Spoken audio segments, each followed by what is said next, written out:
la Mungu, tumsifu Yesu Kristo. Karibuni kwa mfululizo wa tafakari zetu ambazo tumekuwa tukiwaleteeni, hasa zikilenga masomo ya Jumapili lakini na mafundisho mengine. Tafakari hii inalenga Jumapili ya tatu ya Pasaka. Somo la kwanza linatoka katika kitabu cha Matendo ya Mitume sura ya 5 aya 27b mpaka aya 32 na aya 40 mpaka aya ya 41. Kwa ufupi, somo hili tunawaona mitume wamepelekwa mbele ya baraza la Wayahudi, na wale wajumbe wa baraza la Kiyahudi wanawauliza, wanasema, je, hatukuamuru ninyi kwa nguvu msifundishe kwa jina hili? Maana yake jina la Bwana wetu Yesu Kristo. Na nitazameni, mmeijaza Yerusalemu mafundisho yenu, na mnataka kuileta damu ya mtu yule juu yetu. Petro na mitume wakajibu wakasema, imetupasa kumtii Mungu kuliko mwanadamu. Maana yake Petro anataka kusema kwamba pamoja na kwamba nyinyi mlitukataza tusubiri kwa jina la Yesu mfuka, ninyi ni binadamu. Sisi tunamtii Mungu. Yesu mwenyewe ambaye ni wazi kabla ya kifo chake, Yesu aliwaambia kwamba nendeni duniani kote mkahubiri habari njema. Kwa wanakuwa kwa ujasiri, hawaogopi, wanawapingana na wale viongozi wa Kiyahudi ambao hawataki wamhubiri Bwana wetu Yesu Kristo. Basi sasa baada ya hapo, basi wale mitume wanapata upinzani mkubwa sana. Lakini wanaendelea kusema kwamba ni kwa nguvu ya Roho Mtakatifu na wawe ni mashuhuda wa Yesu huyu mfuka. Mstari ya mwisho inasema hivi, nao walipowaita mitume wakawapiga, wakaamuru wasinene kwa jina lake Yesu. Kisha wakawacha waende zao. Nao wakatoka katika ile baraza wakifurahi kwa sababu wamehesabiwa kuwa wamestahili kuaibishwa kwa ajili ya jina hilo. Hii mstari ni muhimu sana. Wamepigwa, wakaaibishwa, alafu wanatoka kwenye baraza wanasema kwamba tunafurahi kwa sababu tumeaibishwa kwa sababu ya jina lake Bwana Yesu huyu ambaye ni mfuka. Nani wenu ambaye anaweza akateswa kwa ajili ya Yesu alafu akasema nashukuru kwamba napata mateso haya kwa sababu ya jina la Yesu? Huu ni ushuhuda mkubwa sana. Wapendwa ndugu zangu, niwaambie hivi, zile karne za kwanza, tuseme baada ya Yesu kufa na kufuka na kupaa mbinguni, tuseme karne hiyo ya kwanza, ya pili, ya tatu mpaka ya 4, mitume wa Yesu walipata shida kubwa sana. Kwa sababu gani? Walikuwa wanateswa. Hapa tumesikia wanapigwa, wengine waliuawa. Na kimsingi mitume wote wa Bwana Yesu si walikuwa 12. Yuda Iskariota alijiua, akabaki 11. Kati ya 11, 10 wote walikufa kwa kumwaga damu yao kwa ajili ya jina la Bwana Yesu mfuka. Mmoja tu, Yohana, ndiye alikufa kifo cha kawaida, lakini mwenyewe alifia uhamishoni. Kwa wote hawa walikuwa mashahidi wa Bwana wetu Yesu Kristo. Wapendwa ndugu zangu, hapa tunajifunza kwamba hawa wafuasi wa Bwana wetu Yesu Kristo na mitume kwa ujumla walipata nguvu baada ya Yesu kufuka. Hofu waliokuwa nayo ilibadilika na ikawa ujasiri, kwa sababu walikuwa wamejazwa nguvu ya Roho Mtakatifu, na Yesu mfuka aliyekuwa amewatokea na kuwapa nguvu, sasa ndio wanaenda kumhubiri, hawaogopi chochote. Lakini tukumbuke kwamba kitu kingine tunachojifunza kutoka katika somo hili ni kwamba imani ya kweli haifungwi na mazingira kwamba ni mabaya. Kama ni imani ya kweli au vitisho, itaendelea kung'aa hata katika mateso. Na ndivyo hivyo kwa wakati wa mitume. Lakini sisi wenyewe katika maisha yetu ya kila siku tunaitwa kuwa mashahidi wa Kristo mahali popote pale, katika kazi, katika biashara zetu, katika familia, katika jamii. Hata inapotugharimu kitu kikubwa au maisha yetu au usalama wetu, tusikate tamaa.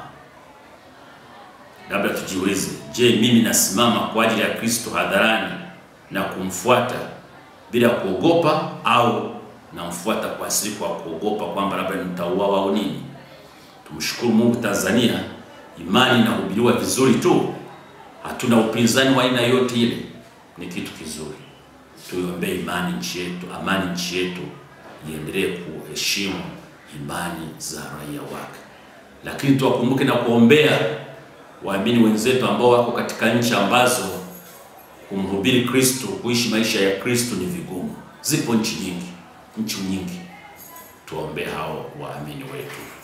Lakini somo la pili linatoka katika kitabu cha Ufunuo sura ya 5 aya ya 11 mpaka ya 14, pale ambapo Mtume Yohana katika maono yake anamuona yule mwana kondoo aliyechinjwa kwenye kiti chake cha enzi, na viumbe vyote mbinguni na duniani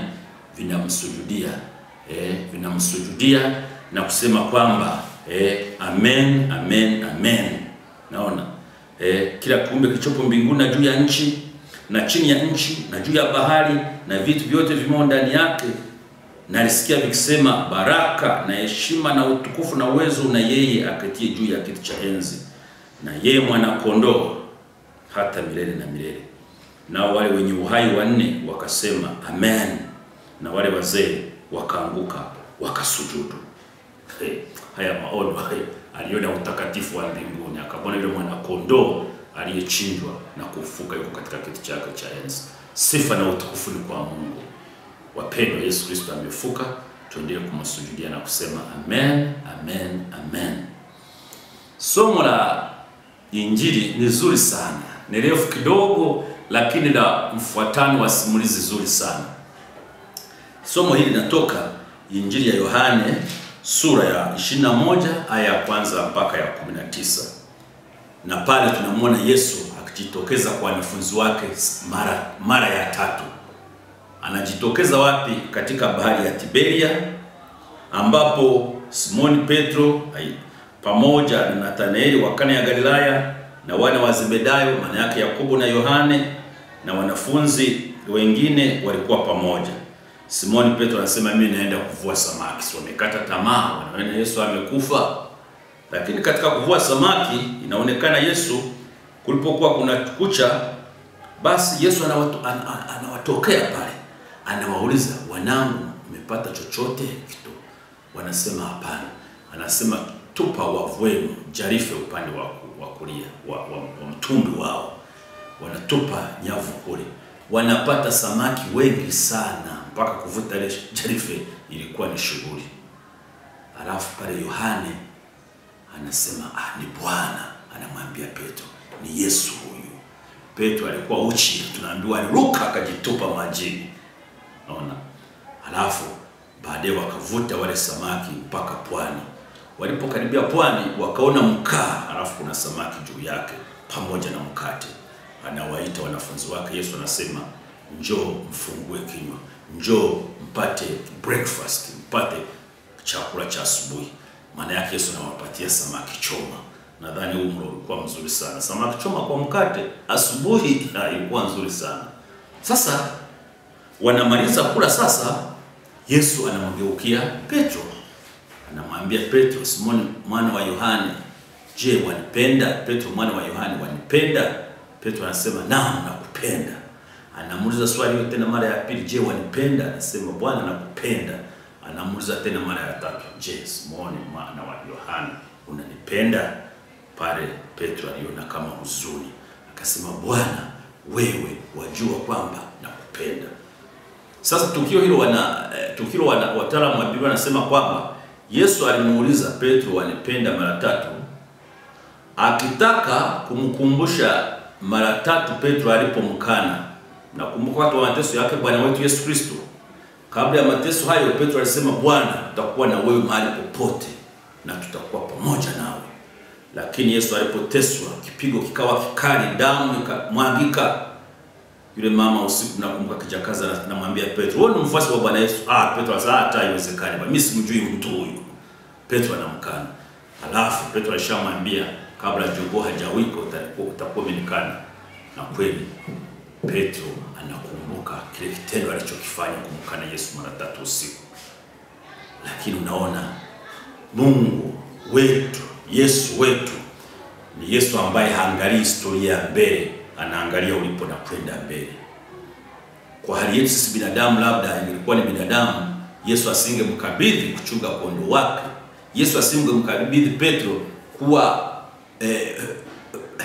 kuwa mchungaji mkuu wa kanisa la mwanzo kabisa, mimi na wewe pengine tusingemchagua, ingekuwa ni kupiga kula, tungesema huyu ndiye alimsaliti, huyu ndiye alimkana Yesu mara 3 apewe ukuu. Mimi na wewe tungesema hivi, ingekuwa ni kupiga kula.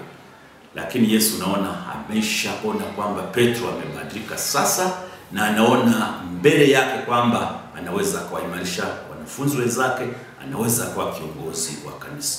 Na nasema chunga wanakondoo zangu. Wapendwa wana taifa la Mungu, hii inatufundisha mambo makubwa kabisa katika maisha yetu, kwamba kweli tumpende Yesu, tumshuhudie yeye na tumtumikie. Yesu wetu anaanzia pale tunapotubu, anaachana na mambo ya nyuma, anataka tusonge mbele na anaendelea kutupenda.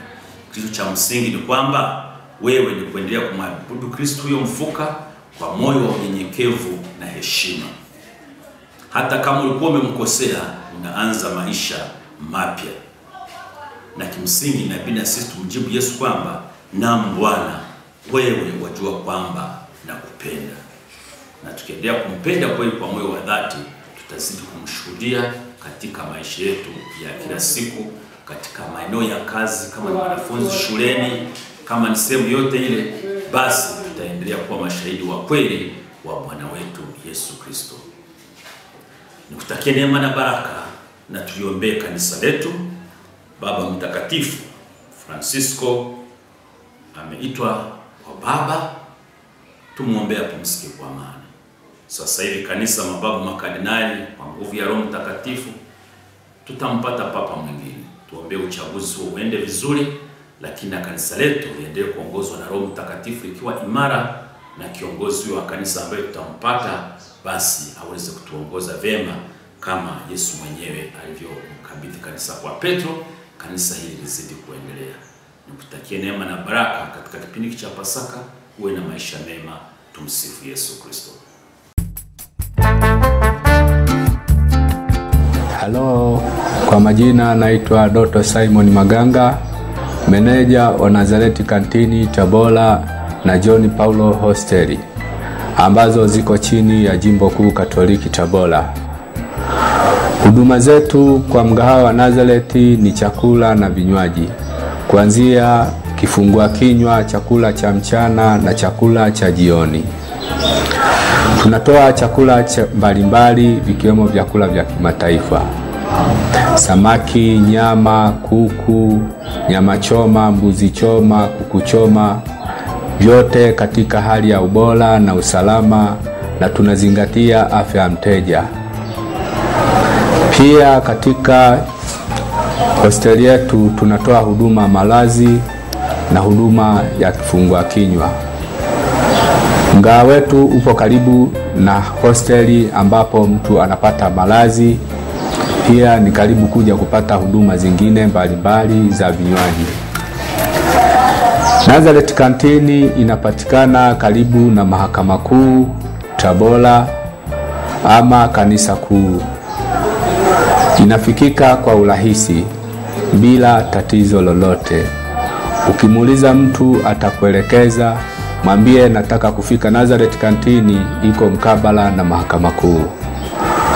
Kwa mawasiliano zaidi jinsi ya kutupata, unaweza ukatumia namba za simu zifuatazo: 0656 43 64 10 ama 0674 93 49 46. Karibuni sana mpate huduma bora, safi na salama.